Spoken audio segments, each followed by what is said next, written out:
Thank you, Lord, for saving me. Anybody grateful tonight? Let me hear you.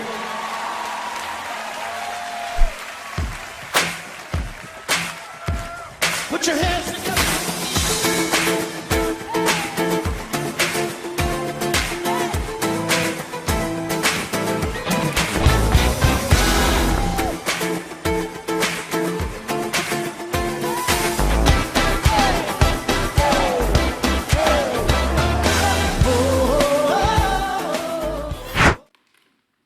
Bien, je dis bonjour à tous. Soyez bénis, que le nom de notre Seigneur Jésus-Christ encore soit élevé au plus haut point dans notre cœur, dans notre vie, ou encore que vraiment Jésus règne dans notre cœur. Nous avons un Dieu merveilleux qui n'a pas hésité à laisser son trône de gloire pour venir ici-bas, sur cette terre, donner sa vie pour nous. Et après le message, nous allons passer à la scène, à la Sainte Seine. Mais nous allons continuer dans ce message où il est dit « La parole est esprit ». Donc Jésus, je rappelle que dans Jean 6, verset 63, Jésus va dire « C'est l'esprit qui vivifie, la chair ne sert de rien, les paroles que je vous ai dites sont esprit et vie ». Donc Jésus, il parlait à la foule et il disait « Celui qui mange ma chair et qui boit mon sang a la vie en lui-même ».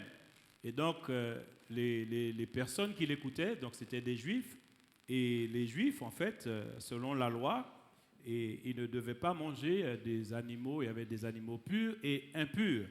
Donc, ce sont des gens qui ne mangent pas n'importe quoi. Et à ce moment-là, Jésus, quand il prêche ainsi, pour eux, ils ont pris un peu à la lettre, et pour eux, Jésus était en train de dire, en fait, de manger sa chair, son corps. Pour eux, c'était du cannibalisme. Et donc, le Seigneur voulait parler de son corps et de son sang et de sa personne en tant que parole. Puisque dans Jean 1, au verset 14, il nous est dit « Et la parole a été faite chair, et elle a habité parmi nous, pleine de grâce et de vérité. Et nous avons contemplé sa gloire, une gloire comme la gloire du Fils unique venu du Père. » Et nous devons comprendre, et lorsque Jésus dit au peuple juif, mais que ma parole est esprit et vie, la chair ne sert de rien. La chair, c'est pas, regardez pas la chair. Ce que vous entendez là de vos oreilles et que vous essayez de comprendre selon votre intelligence, vous ne pourrez pas percevoir ce que je dis selon l'intelligence. Et donc, c'est pourquoi il dit, ma parole, elle est esprit.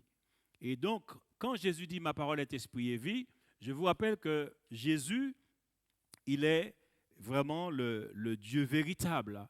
Dans Colossiens 1, verset 11 à 17, il est dit, il est l'image du Dieu invisible, le premier-né de toute la création. Car en lui ont été créées toutes les choses qui sont dans les cieux et sur la terre, les visibles et les invisibles. Trône, dignité, domination, autorité, tout a été créé par lui et pour lui. Donc c'est Jésus, l'image du Dieu invisible. Il est le premier-né de toute la création. Et donc c'est en lui, c'est en Jésus-Christ que tout a été créé. Et Jean 1, verset 1 à 3 et le verset 14, il nous est dit encore de Jésus, au commencement était la parole, et la parole était avec Dieu, et la parole était Dieu. Il était au commencement avec Dieu, toutes choses ont été faites par elle, et rien de ce qui a été fait n'a été fait sans elle. Verset 14, il dit, et la parole, donc qui est Dieu, qui était avec Dieu, et la parole a été faite chair, et elle a habité parmi nous pleine de grâce et de vérité, et nous avons contemplé sa gloire, une gloire comme la gloire du Fils unique venu du Père. Donc Jésus qui est Dieu, qui est éternel, qui est souverain, donc il est venu sur cette terre en tant qu'homme. Mais alors qu'il était sur terre et qu'il marchait en tant qu'homme, donc il était impossible pour les hommes, pour les Juifs, de comprendre que ce Jésus qui était là, en fait c'est la parole de Dieu, c'est celui qui a créé toutes choses. Et donc, quand il dit « ma parole est esprit et vie », il ne pouvait pas saisir. Mais Jésus nous apporte, pour nous, ses enfants, un enseignement capital, un enseignement profond que nous devons saisir et comprendre, surtout pour nous qui sommes arrivés à la fin des temps. Quand il dit la parole est esprit, et il dit la parole est esprit et vie, parce que Jésus a donné la vie à toute la création. Et donc, nous aussi, êtres humains, je parle en général, tous les êtres humains, puisque l'homme a été créé à l'image de Dieu, et donc l'homme aussi est un esprit qui possède une âme et qui vit dans un corps. Et la parole de l'homme aussi est esprit. Seulement, l'homme ne peut pas, en général, ne peut pas dire que sa parole est esprit et vie. Parce que la Bible dit que Romains 3, verset 23, tous ont péché et sont privés de la gloire de Dieu. Et je rappelle que celui qui a introduit le péché dans le monde, nous savons qu'il s'agit du diable. Et donc, la Bible va nous dire que par rapport au diable, et il est dit dans Genèse 3, verset 4, « Alors le serpent dit à la femme, « Vous ne mourrez point », alors que Dieu avait dit à Adam et Ève le contraire. Il leur avait donné 2 arbres au milieu du jardin d'Éden lorsqu'il les a créés. Et il leur avait dit, vous pourrez manger de tous les arbres, mais le seul arbre que vous ne devez pas manger le fruit, c'est l'arbre de la connaissance du bien et du mal. Et le jour que vous en mangez, vous mourrez. Donc c'est écrit dans Genèse 2 au verset 17. Mais tu ne mangeras pas de l'arbre de la connaissance du bien et du mal, car le jour où tu en mangeras, tu mourras. Mais Satan va venir, donc le diable, il va faire comprendre à la femme que ce n'est pas vrai. Au contraire, vous n'allez pas mourir, mais il va dire que vous serez comme Dieu, vos yeux vont s'ouvrir, et patati et patata. Donc, pour faire comprendre que, mais non, Dieu, comme si Dieu le Créateur, celui qui a créé les anges et qui a créé l'homme, comme si Dieu ne savait pas ce qu'il disait. Et en parlant ainsi, effectivement, la femme va être séduite et elle va prendre du fruit, le fruit de l'arbre de la connaissance du bien et du mal, elle va en manger et effectivement, ses yeux vont s'ouvrir, mais ce qu'elle va voir, et elle va donner aussi à son mari, donc à Adam, et les yeux de l'un et de l'autre vont s'ouvrir et ils vont reconnaître qu'ils sont nus. Mais dès qu'ils se sont aperçus qu'ils se sont nus, le soi-disant Dieu qu'ils sont devenus, eh bien, à ce moment-là, ils se sont confectionnés des habits avec des feuilles de figuier, et donc ils se sont fait des ceintures et pour pouvoir aller se cacher ensuite au milieu des arbres. Et la Bible dit qu'au milieu de la nuit, Dieu vient vers l'homme et dit, mais Adam, où es-tu? Adam, où es-tu?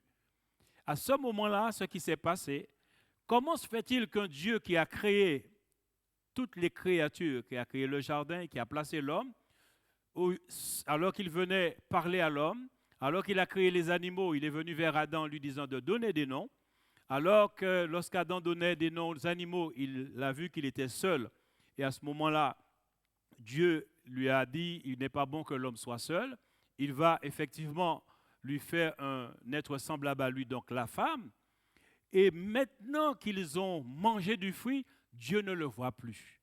Et c'est là qu'on comprend que Satan a trompé Ève et Adam, et effectivement, lorsque Adam et Ève ont mangé le fruit de la connaissance du bien et du mal, donc ils ont désobéi, le mal, le péché est entré en eux, mais aussi la mort spirituelle. Ça veut dire que leur esprit a été déconnecté avec Dieu. Ça veut dire que le câble a été sectionné. C'est comme si, aujourd'hui avec les Wi-Fi, tout ça, on ne peut pas prendre...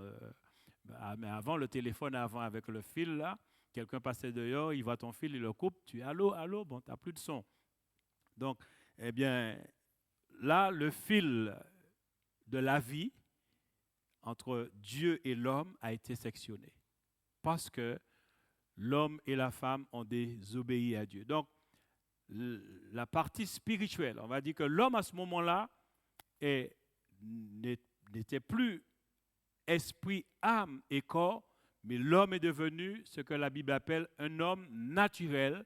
Et vous allez voir dans certaines traductions, il dit l'homme animal, ce qui veut dire l'homme psyché qui marche selon son âme. Or, dans l'âme, la personnalité de l'homme, sa vraie personnalité, c'est son âme, où c'est là que se trouve la volonté, c'est là que se trouve l'intelligence, les émotions et les sentiments. Donc, l'homme pouvait continuer d'exister, mais l'homme ne pouvait plus avoir cette relation, cette proximité avec Dieu comme au début. Et on constate aussi que lorsque Dieu appelle Adam, Adam va dire effectivement, j'ai eu peur, je me suis caché, je me suis nu. Et Dieu va lui dire, qui c'est qui t'a appris que tu es nu? As-tu mangé de l'arbre? Je t'avais défendu de manger du fruit de l'arbre. Et donc il dit, oui, mais tu sais, c'est la femme que tu as mise auprès de moi. Et donc tout de suite, il accuse la femme. Alors que lorsqu'il faisait passer les animaux qu'il a vus mâles et femelles, il était triste. Son âme, il s'est passé quelque chose dans son âme parce qu'il a vu le lion avec la lionne, le chien la chienne, ainsi de suite. Et lui, il a dit, mais moi, il n'y a personne qui me ressemble. Et Dieu, connaissant son cœur, effectivement, a dit, il n'est pas bon que l'homme soit seul. Et c'est à ce moment que Dieu va lui donner la femme. Mais maintenant que Dieu a parlé et qu'il y a désobéissance et qu'ils se sont rendus compte qu'entre Dieu et eux, maintenant, il y a une coupure, il y a quelque chose qui s'est cassé. Et c'est ce que la Bible appelle la mort spirituelle. Il dit, car le salaire du péché, c'est la mort. Ce qui veut dire que les hommes, quand bien même qu'ils vivent, on va dire biologiquement, physiquement et psychiquement, mais spirituellement, il n'y a pas de relation avec Dieu. Ils peuvent parler de Dieu, ils peuvent réfléchir sur le spirituel.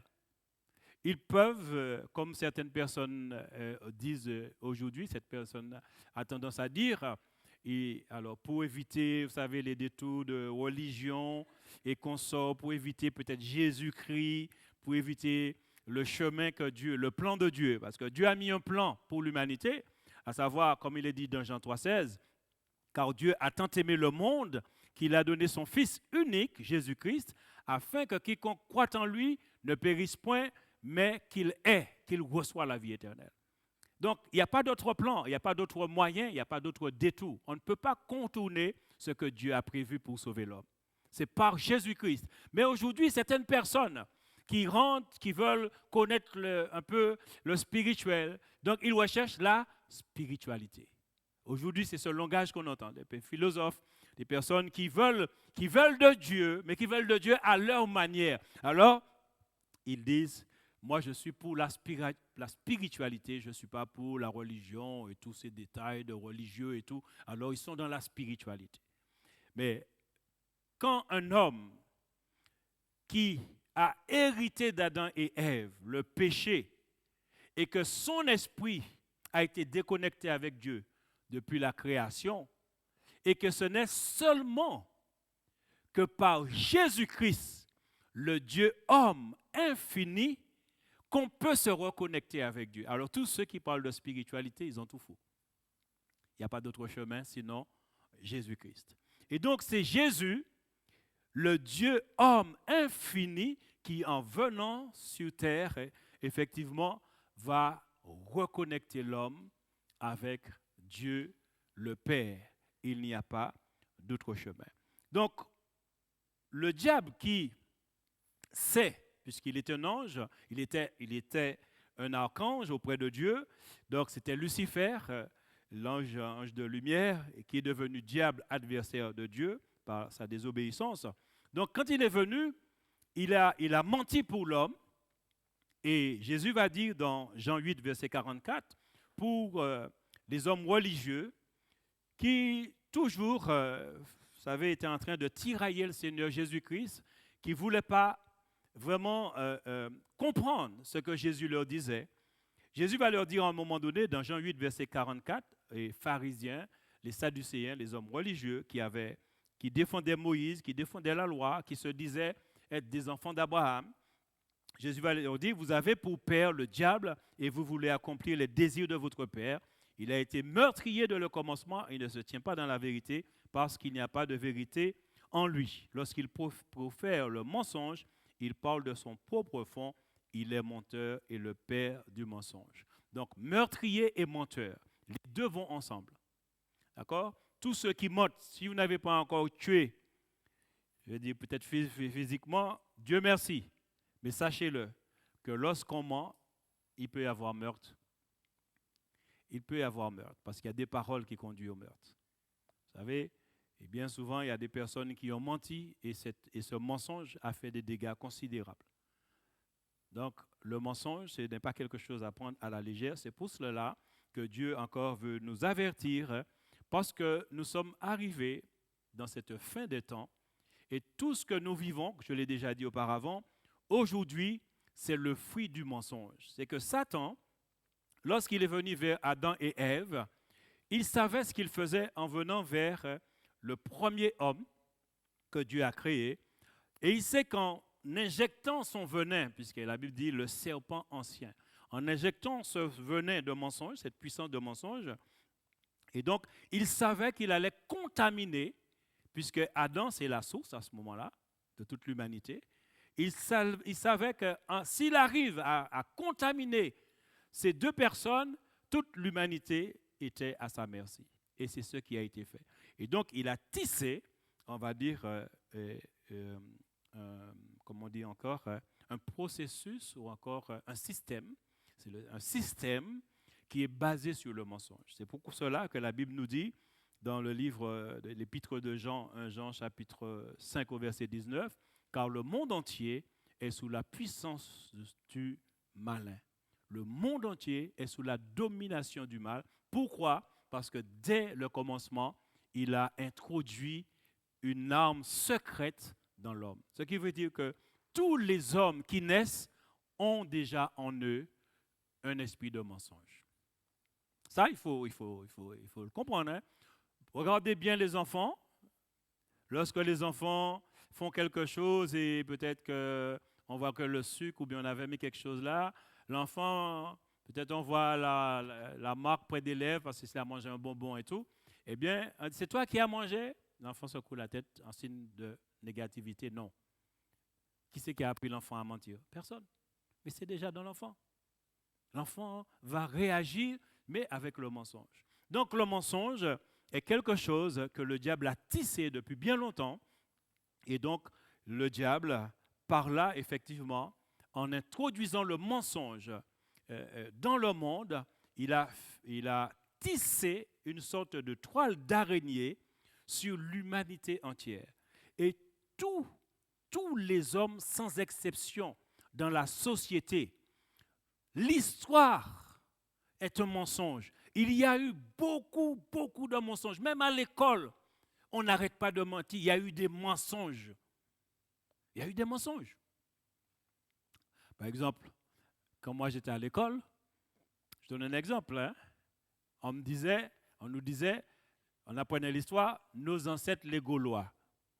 Et, Gaulois et moi qui suis noir, bien bronzé et tout, il faut faire du chemin quand même. Hein. Donc, alors que nous savons que dans l'histoire, nous sommes descendants effectivement des Africains parce qu'il y a eu la traite des esclaves et tout, qui fait que les Noirs ont été livrés, vendus comme esclaves un peu partout en fait dans le monde. Et donc, nous savons qu'à ce moment-là, que quand on est petit, on apprenait, parce qu'il faut apprendre à l'école. Mais c'est un mensonge. Nous ne sommes pas les descendants des Gaulois. Nous sommes descendants d'Adam et Ève, oui. Ça, tout le monde. Ce qui veut dire que sur la surface du globe, sur la surface de la terre, noir, blanc, jaune, chinois, quel que soit, rouge, quelle que soit ta couleur, nous sommes tous issus d'un seul, de deux personnes, Adam et Ève. Ça, c'est la vérité. Mais la réalité qu'on nous faisait comprendre, c'est truffé de mensonges. Et donc, il y a beaucoup d'autres choses aujourd'hui avec les réseaux sociaux.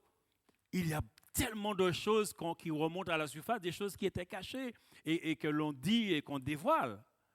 Mais bien sûr, et nous devons faire attention, nous, en tant que peuple de Dieu, parce que même s'il y a des choses qu'on dévoile et on peut dire qu'ils sont vrais, mais ce n'est pas la réalité.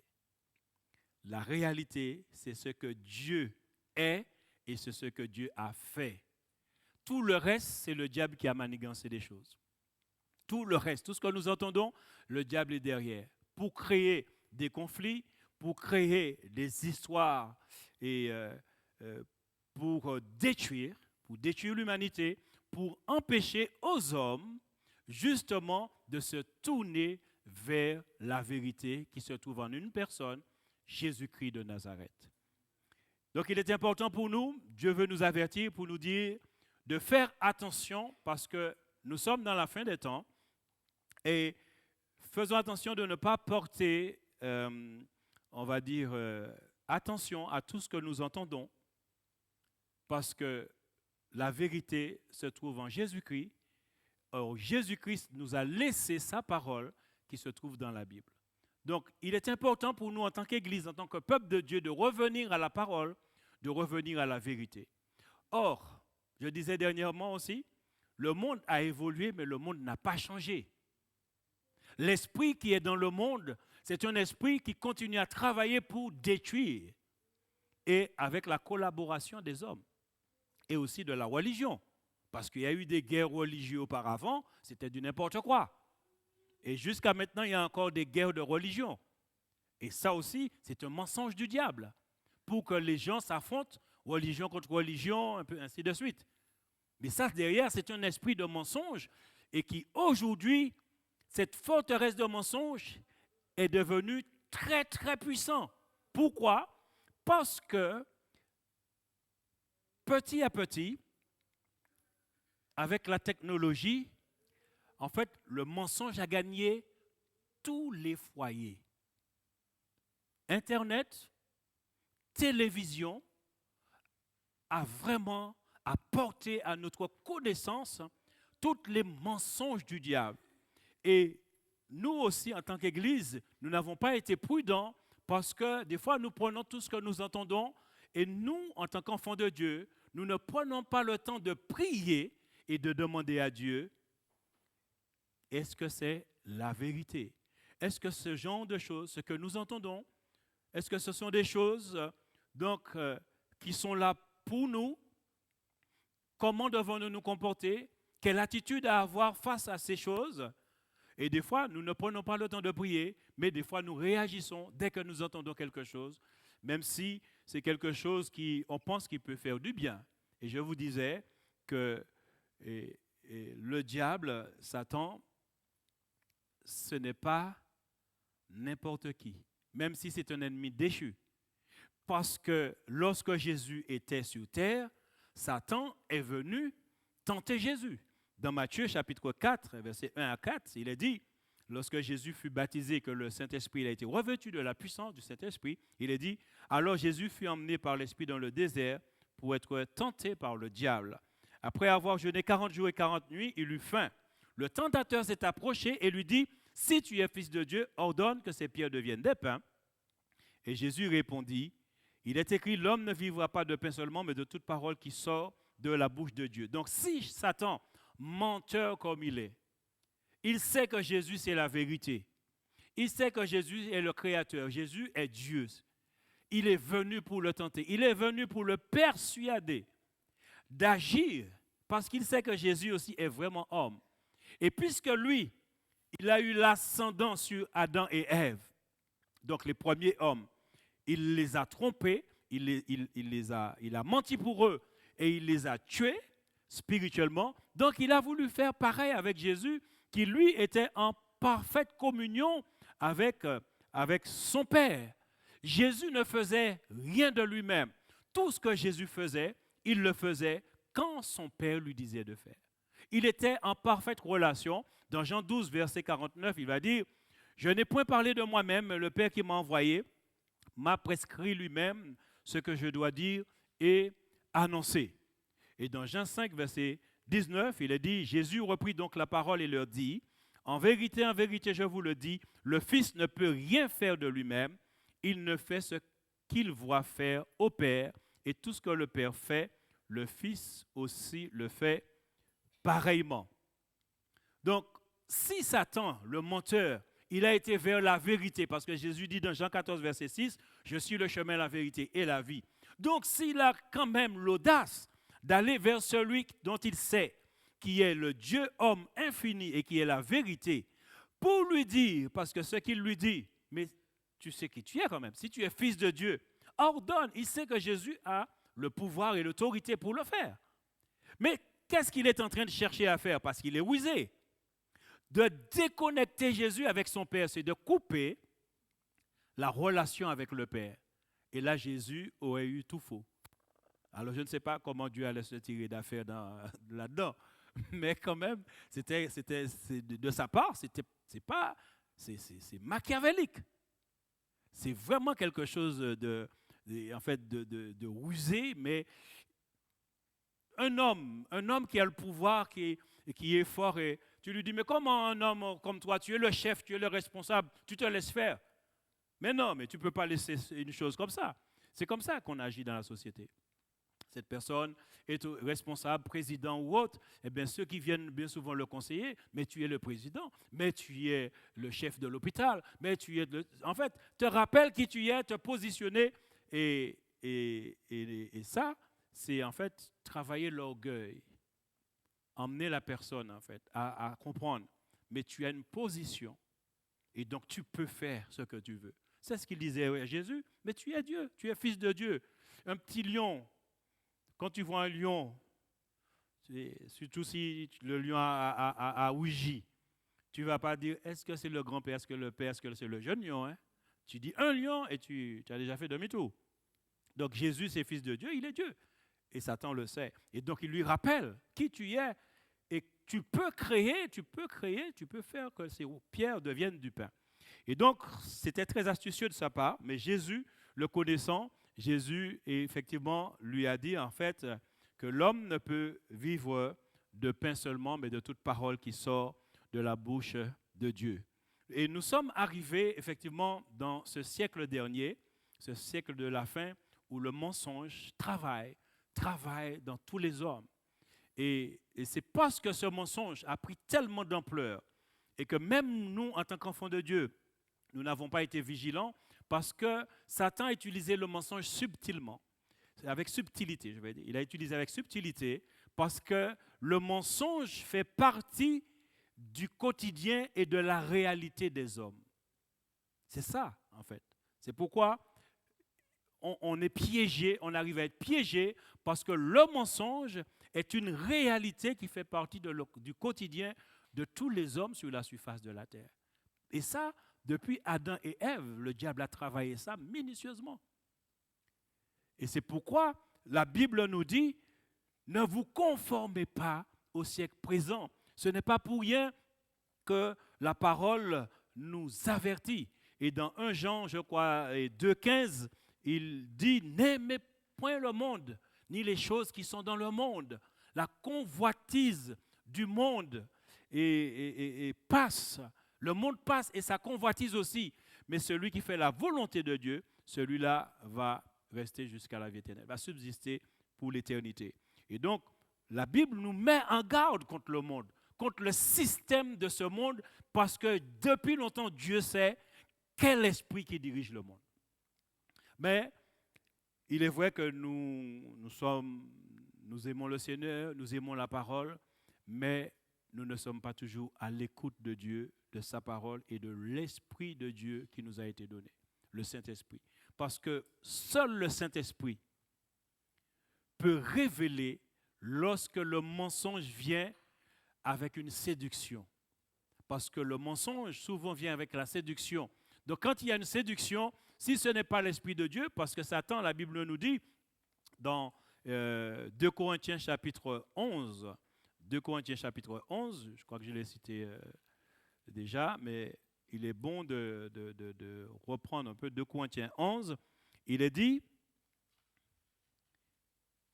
2 Corinthiens chapitre 11 au verset 3, « Toutefois, de même que le serpent séduisit Ève, par sa ruse, je crains que vos pensées ne se corrompent et ne se détournent de la simplicité à l'égard de Christ. Car si quelqu'un vient vous prêcher un autre Jésus que celui que nous avons prêché, ou si vous recevez un autre esprit que celui que vous avez reçu, ou un autre évangile que celui que vous avez embrassé, vous le supportez fort bien. Et Satan, il sait cela. Il sait que le mensonge peut être véhiculé et que même en tant qu'enfant de Dieu, tu peux effectivement tomber dans ce panneau et accepter une parole mensongère. Tu peux accepter une parole mensongère en pensant que c'est la vérité. Et il ne faut pas penser que l'Église est exclue de cette séduction et de cette forteresse mensongère. Il nous est dit dans 2 Corinthiens 11 au verset 13, il est dit, ces hommes-là sont de faux apôtres, des ouvriers trompeurs déguisés en apôtres de Christ. Et cela n'est pas étonnant puisque Satan lui-même se déguise en ange de lumière. Il n'est donc pas étrange que ces ministres aussi se déguisent en ministres de justice. Leur fin sera selon leurs œuvres. Et donc, dans l'Église aussi, il travaille. Il peut utiliser qui il veut. Parce que depuis bien longtemps, le mensonge a été utilisé contre les premiers parents. Et donc, ce qui fait que, puisque Satan sait aussi que la parole est esprit, et donc la parole agit, la parole fait un travail, nous qui sommes créatures de notre Dieu, nous qui avons été créés à l'image de Dieu, nous ignorons cela, que notre parole est esprit, que notre parole agit. C'est pour cela que, étant dans cette ignorance, le diable lui-même a profité aussi de l'ignorance pour infiltrer le mensonge dans l'homme, ce qui fait, la parole est esprit, plus le mensonge, ça devient une arme terrible et terrifiante. Et qui fait des dégâts dans la société, qui fait des dégâts dans les nations. Et je disais, beaucoup de guerres, beaucoup de choses qui se sont passées à cause du mensonge. Donc le mensonge est vraiment quelque chose de terrible. Et nous devons vraiment être... c'est une mise en garde que le Seigneur nous donne. Et nous sommes arrivés dans ce temps avec le mensonge qui a été amplifié. Et comme Ésaïe 5, verset 20 le dit, il dit « Malheur à ceux qui appellent le mal bien et le bien mal, qui changent les ténèbres en lumière et la lumière en ténèbres, qui changent l'amertume en douceur et la douceur en amertume. » Et donc, aujourd'hui, c'est un peu cela. Ce qui fait qu'on appelle le bien mal et le mal bien. C'est un mensonge de dire que le bien est mal et que le mal est bien. Et les gens qui parlent ainsi, ce sont des gens très instruits. Ce sont des gens, en fait, qui conseillent des médecins, qui conseillent des hommes politiques, qui conseillent. Ce sont des gens qui sont très, très instruits, qui ont des diplômes, ce sont des têtes pensantes. Et c'est eux qui appellent aujourd'hui le mal bien et le bien mal. C'est révélé, mais c'est un mensonge du diable. Et ils font entrer ces choses, en fait, dans la société, dans la nation.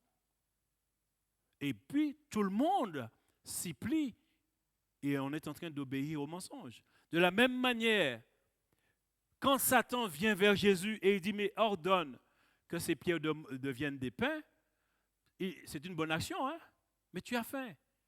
Je te rappelle que tu as le pouvoir et tu peux créer une boulangerie, tu peux faire ça. Donc, il n'y a pas de problème. Voilà. C'est une bonne action, c'est une bonne idée. Mais la source, c'est le diable.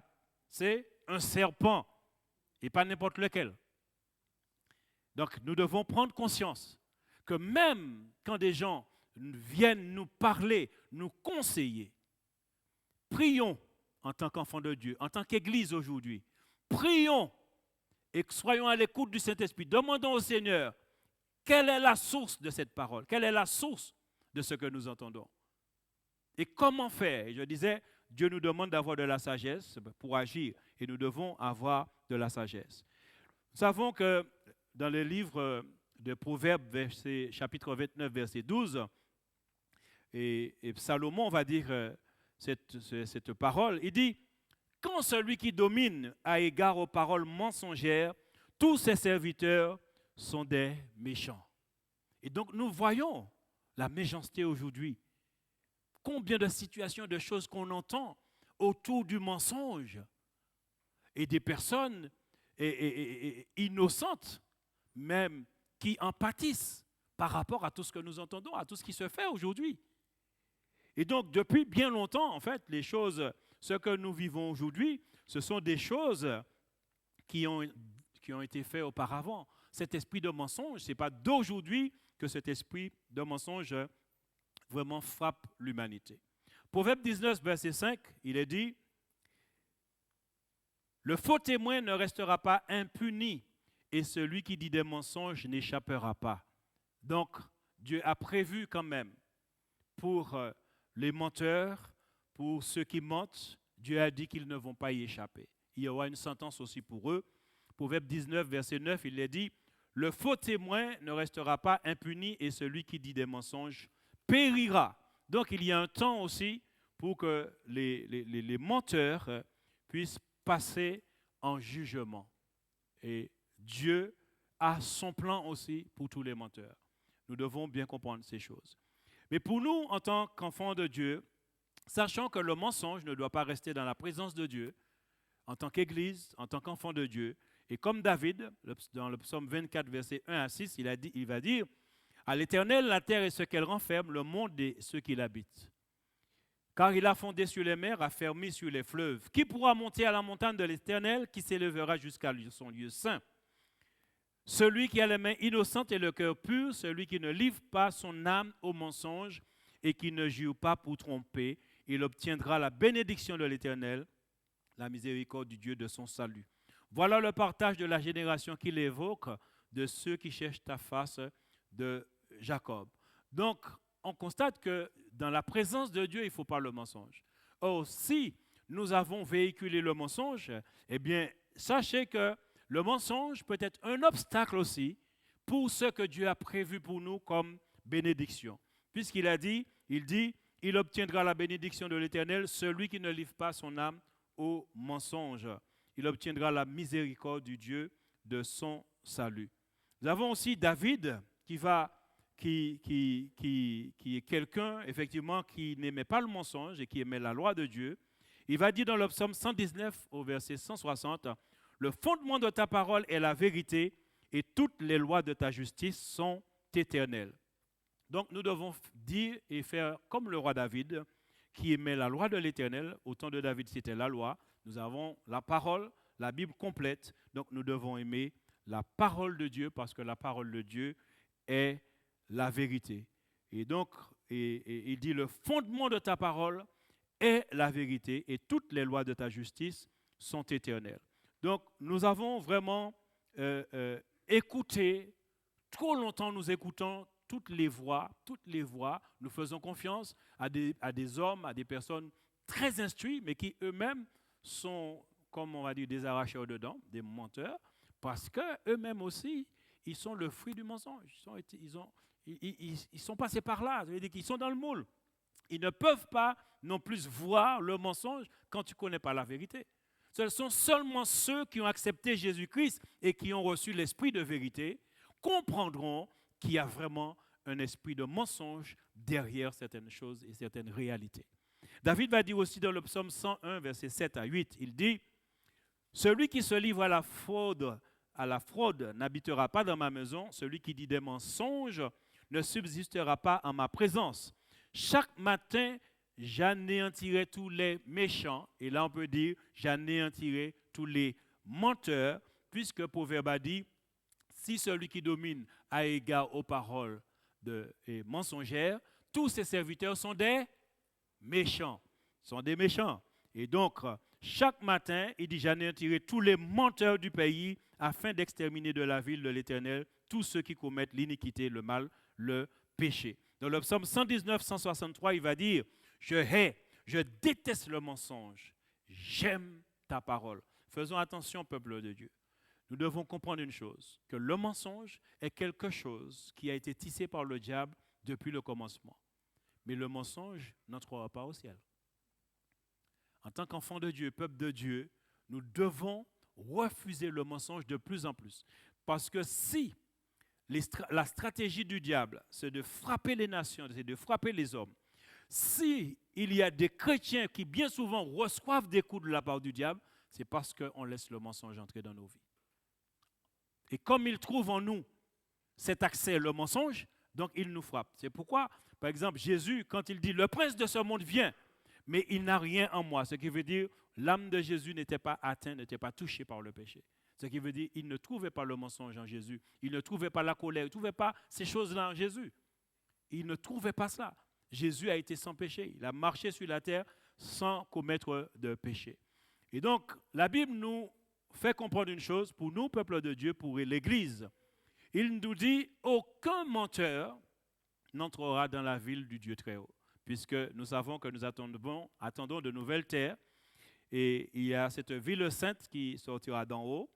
Il est dit dans Apocalypse 21, verset 27, je n'ai pas pris le verset un peu plus haut, mais je lis, il dit qu'il n'entrera chez elle rien de souillé, ni personne qui se livre à l'abomination et au mensonge. Il n'entrera que ceux qui sont écrits dans le livre de vie de l'agneau. Donc ceux qui sont écrits dans le livre de vie de l'agneau, ce sont ceux qui ont accepté Jésus-Christ qui est le chemin, la vérité et la vie, et qui ont reçu en gage le Saint-Esprit qui est l'Esprit de vérité. Parce que lorsqu'il nous arrive une situation, le Saint-Esprit nous fait comprendre que là tu as menti, tu n'as pas dit vraiment la vérité. Comme tu voulais, tu as détourné, c'est un mensonge.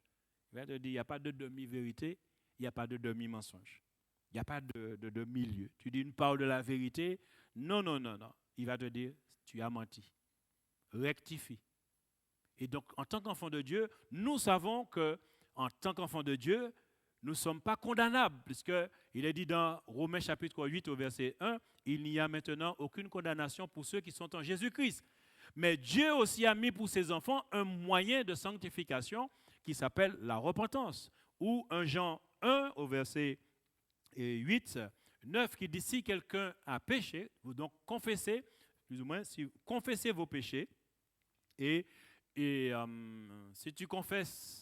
si nous confessons nos péchés, il est fidèle et juste pour nous les pardonner. Merci l'épouse. Donc il dit, donc si nous confessons nos péchés, il est fidèle et juste pour nous les pardonner. Et donc et c'est très important pour nous. Apocalypse 22, verset 15 aussi, il est dit, d'ailleurs les chiens, les enchanteurs, les impudiques, les meurtriers, les idolâtres et quiconque aime et pratique le mensonge. Quiconque aime et pratique le mensonge. Donc, nous devons aujourd'hui être vigilants, refuser le mensonge, combattre le mensonge en tant que peuple de Dieu, en tant qu'Église, parce que si l'ennemi a gagné autant de terrain, c'est parce que nous n'avons pas été vigilants. Parce qu'il y a tellement de subtilité au niveau du mensonge qu'il y a des choses qu'on a faites alors que cela venait du diable. Il y a des choses où on a agi parce que pour nous, c'est notre réalité. Bon, après tout, pourquoi pas? Mais en fait, ça a été un mensonge du diable. Et donc, aujourd'hui, le Seigneur veut nous faire comprendre une chose. Le mensonge, c'est une arme secrète du diable, mais l'Église a son mot à dire. Et c'est pour cela qu'il est dit, dans Matthieu 18, au verset 18 à 19, il est dit, « Je vous le dis en vérité, tout ce que vous lirez sur la terre sera lié dans le ciel, et tout ce que vous délirez sur la terre sera délié dans le ciel. » Mais c'est avec la parole de vérité que nous allons lier et délier. Il dit, « Je vous dis encore que si deux d'entre vous s'accordent sur la terre pour demander une chose quelconque, elle leur sera accordée par mon Père qui est dans les cieux. » Si deux d'entre vous s'accordent sur la terre pour demander, pour parler. La parole est esprit, donc il faut maintenant parler. Aujourd'hui, on a constaté une chose, que le mensonge va à très grande vitesse. On fait beaucoup de propagande. On commence à dire ce qui va venir. C'est-à-dire que on commence à annoncer. En tant qu'Église, maintenant nous aussi, annonçons. Annonçons que Jésus-Christ est tout-puissant et que l'Église a autorité et pouvoir pour dire au nom de Jésus-Christ, nous disons non à l'esprit de mensonge et à l'esprit de mort. Nous disons non à toutes les paroles vaines, des paroles qui ne glorifient pas Dieu, mais des paroles aussi qui poussent les hommes à faire mal à leur prochain, à faire du mal à leur prochain. Et c'est le rôle de l'Église. Proclamons, disons la vérité, proclamons dans nos prières, proclamons les paroles de Dieu, proclamons. Aujourd'hui, on commence à entendre certaines choses. Il commence à sonner l'alerte. Vous entendez, il y a les vagues et des vagues. Il y a toujours un tsunami qui vient. Eh bien, au nom de Jésus-Christ, nous disons non. Parce que Dieu est tout-puissant. Parce que Jésus, c'est la vie. Et nous proclamons la vie pour nos familles, et nos collègues. Nous proclamons la vie pour que Jésus puisse travailler par le Saint-Esprit le cœur des hommes afin qu'ils soient sauvés. Trop de personnes sont mortes pendant Covid-19 sans connaître Jésus-Christ. Notre rôle en tant qu'Église, c'est de prier et surtout de proclamer la parole de Dieu face à ce que nous entendons. Ce n'est pas normal que des mensonges, cet esprit de mensonge, depuis bien longtemps, a travaillé pour arriver à ce que nous vivons aujourd'hui. Et que l'Église était là, l'Église n'a rien vu. Alors qu'il y a beaucoup de prophéties qui parlent de ces choses-là. Nous n'avons rien vu parce qu'il y a un peu de compromis. Vous savez, comme des fois nous prenons ce verset en tant qu'Église, la Bible dit « Soumettez-vous aux autorités ». Oui, il faut se soumettre. Là, je n'appelle pas à la rébellion, mais en tant qu'Église, il y a une position à prendre dans la prière et dans notre façon de parler. Évitons maintenant, lorsque nous entendons des choses, nous le répétons parce que nous amplifions le mensonge et le mensonge travaille. Peuple de Dieu, c'est l'avertissement du Seigneur. Restons loin du mensonge. Que le nom de notre Dieu soit béni.